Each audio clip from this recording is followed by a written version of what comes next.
So guys, in this course we will learn how to automate WhatsApp. You can see over here, we cannot see the proper coding over here because we will learn that in our videos. So anyway, so if you run the first cell, it will open a Chrome browser, and then it will ask you to scan the QR code for login, and then obviously you will scan the QR code, and after scanning the QR code it will ask the photos which you want to pass. Obviously you can remove that section as well, but for me I'll just paste a path where the photo is actually located, and then it will ask for a message which you want to send for around 1 time, 2 times, 50 times, 1000 times, 2000 times, whatever you want. We can obviously modify that later on.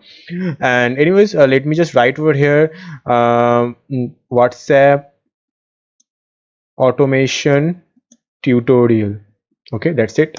Now if I run the second cell, it will send the message that is a WhatsApp automation tutorial for 50 times. Okay, so now let's see that if I run this second cell, you can see it is sending the message automatically for 50 times, right?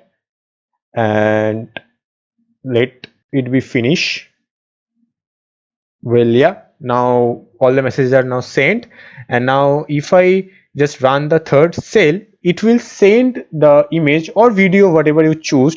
For now I choose the image. You can see we choose this path. Actually this is a .jpg file, so that is the image. And now if I run it, you can see it choose the photo and it send the photo automatically, right? So in this whole course we will learn how to do this kind of things.